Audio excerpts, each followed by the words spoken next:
Chapter 1. The day dawned as it had for the past 10 weeks. Early morning temperatures in the low 80s, a brilliant, cloudless sky, and a continuing drought. The earth that had been rich Mississippi Delta topsoil was bone dry. Water in small brooks and streams had evaporated, revealing their cracked beds, and the once green shoots from spring plantings lay on the parched ground in seared repose.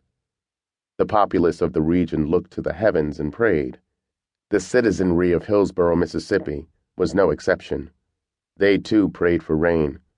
But for the first time in more than 2 months, they had Johnny Mack, the undertaker, who told Reverend Wingate, the pastor of Mount Nebo Baptist Church, who in turn informed Deacon Enright that Dr. Harry and Alicia Nichols' daughter, Dana, had returned to Hillsborough to bury her maternal grandmother. 2 decades ago, Georgia Sutton had taken her granddaughter north to live with her sister, following the tragic deaths of Dana's parents. Even now, 22 years later, longtime residents still whispered about how Harry Nichols had murdered his young, beautiful wife, and hours after he'd claimed he'd discovered her lifeless body, had set fire to his home to cover up the evidence of his heinous transgression. He'd been found guilty of the crime and sentenced to a term of life in prison. Harry's scandalous criminal act was compounded when he subsequently took his own life. His suicide had coincided with his daughter's 11th birthday. A stoop-shouldered figure stood off to the side in Hillsborough's colored-only cemetery, waiting. Eugene Peyton watched Dana Nichols as she stood at a freshly covered grave, head bowed, hands clasping a single rose, and her lips moving silently. He and Dana were not alone in the cemetery. A few of Hillsborough's curious non-believers and gossip-mongers had come with the pretense of placing flowers or saying prayers at the graves of their deceased family members. Eugene was certain that many were as shocked as he was when he saw Dana Alicia Nichols for the first time in more than 20 years. Her resemblance to her late mother was uncanny.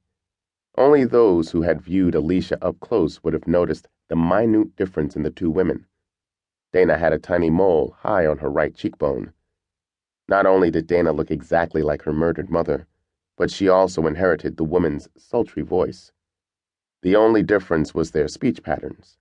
Alicia had spoken with the slow cadence that come from spending all her life in the Deep South, while Dana had the flatter, more nasal inflection of upstate New York. Despite his age and declining eyesight, he'd recognized her immediately when she came through the arrival gate at the Greenville Municipal Airport. She hadn't flown to Mississippi with a carry-on and garment bag, but with a large Pullman case and 2 other smaller pieces of luggage. As soon as he spied her coming toward him, Eugene knew Dana hadn't come back to Hillsborough, Mississippi to stay a week. She had come to stay a while.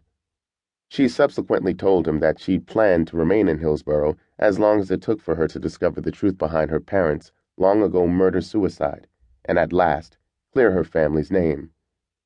Dana finished all of the prayers she'd been taught as a child. She opened her eyes behind the lenses of her sunglasses. Her grandmother would have been proud that she hadn't forgotten the prayers she had taught her. It wasn't that Georgia Sutton was an overly religious woman, because she wasn't.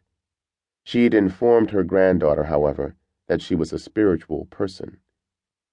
Georgia had stopped attending services at Hillsborough's Mount Nebo Baptist Church because the church elders had debated for 2 days whether they would grant Georgia permission to have Alicia's funeral at the church, which had prompted the older woman to have a graveside-only observance. Generations of Hillsborough's Suttons had attended the historic church, but the tradition had ended with Georgia. She preferred staying home Sunday mornings, listening to church services on her radio, or viewing them on television.